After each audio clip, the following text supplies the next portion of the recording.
Have you ever felt as though you're struggling on the inside, but nobody seems to notice?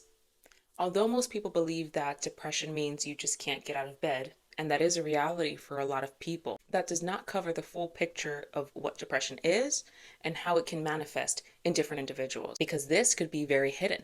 You could be functioning just fine, and people assume, oh, they're great. They definitely don't have depression. They can get out of bed, they do what needs to be done, they take care of everybody. And that person could be struggling with the deepest, darkest depression, and nobody knows about it. I'm going to walk you through 7 signs that most people miss when it comes to high functioning depression. And number 5, you're going to want to stick around for because most mental health professionals also miss this sign. But first, for those of you that don't know me, my name is Dr. Vanessa Milagros, and I'm a licensed mental health professional. So if you're interested in topics like this and other mental health topics, make sure to subscribe, like, and comment your favorite part of this video down below. Number 1, and most important, you seem fine to everybody else, but internally you are struggling. People with high functioning depression often, very well so, mask their symptoms and they mask their emotions, appearing put together and just fine to the outside world, even when they feel empty and exhausted internally. So you show up to work every day, you smile, you handle your responsibilities like no other. Deep down, you feel emotionally drained and you question how you're going to continue. And this is ignored because society values and rewards productivity. And as long as you're performing, as long as you're meeting everybody else's needs, nobody truly asks how you're doing, how you're feeling. And what I want you to do is to recognize that just because you don't struggle externally doesn't mean that your emotions are not valid. Struggling internally still counts just as much as an external struggle.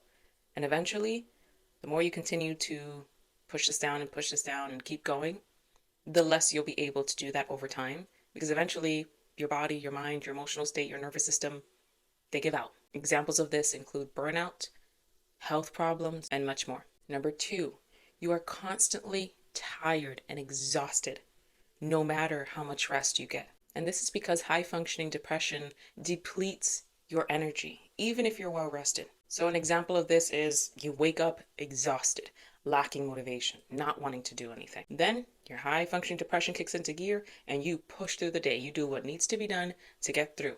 You finish that, you crash. You sleep for hours on end. You get just enough sleep, but yet you still wake up the same way every morning. And this tends to be ignored because we can rationalize it, right? Well, I'm just busy. I have a lot going on. I've got the kids. I've got a job. Busy doing extracurricular activities. I'm busy with school. I have all these things going on. Start naming a few because I know you have. We equate our exhaustion to busyness.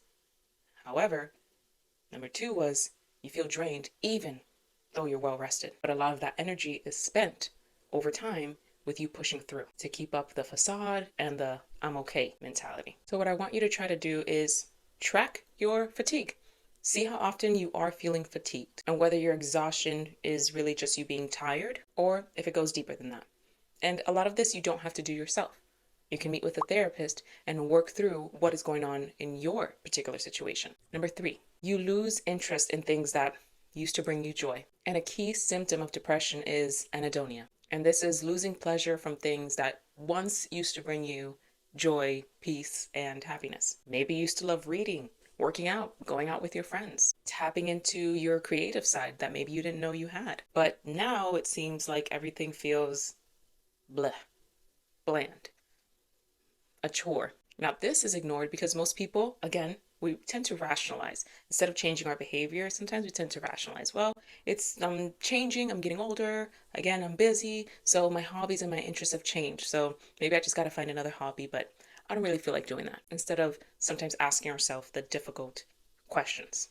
And even after we ask ourselves the difficult questions, what we actually do about it. And the solution here that I'm going to recommend is try in small amounts. Try to get back to some of the hobbies that you did enjoy, but don't go full throttle.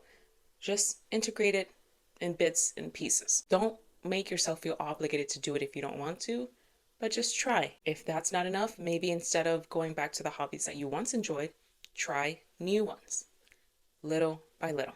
And when you're like, no, then back away.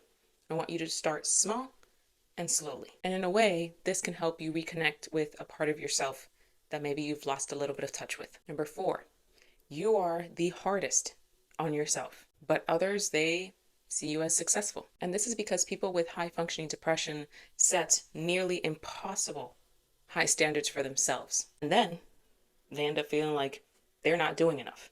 Is that ringing a bell? If that is you, say I, comment in the comments below. That's me.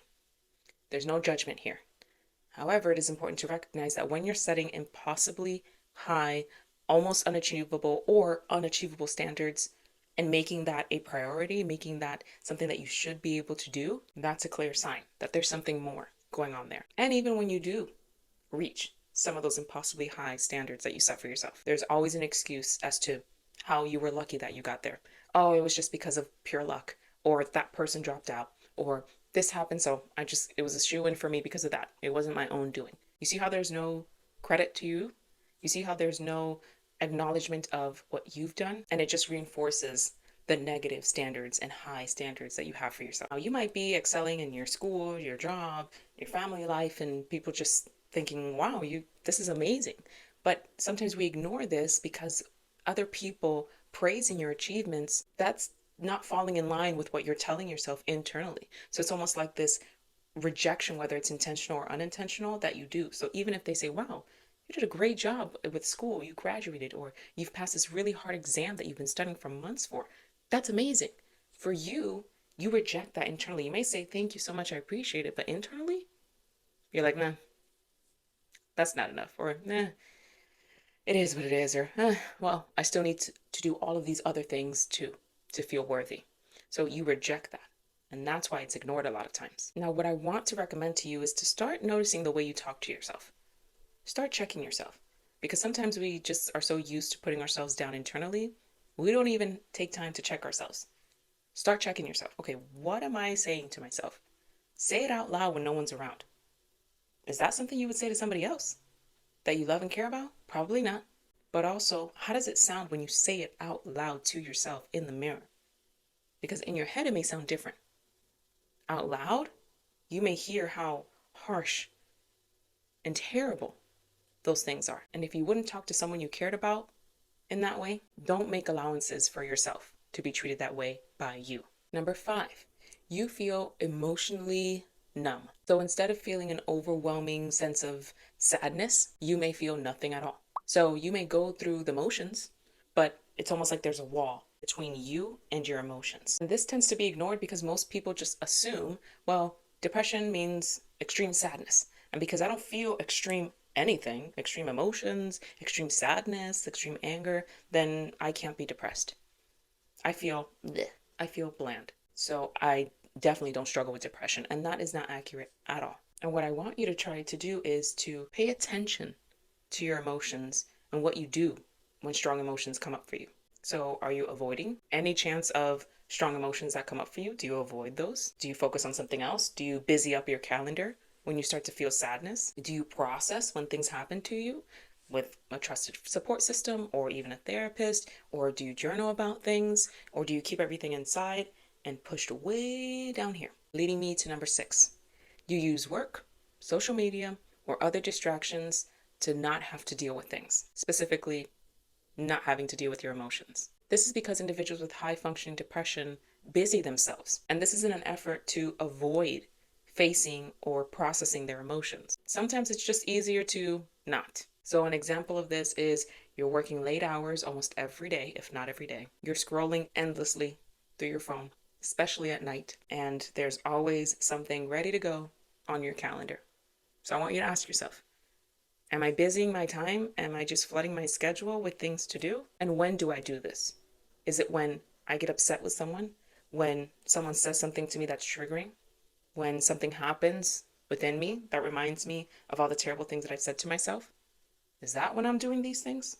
Ask yourself these questions. Self-reflect.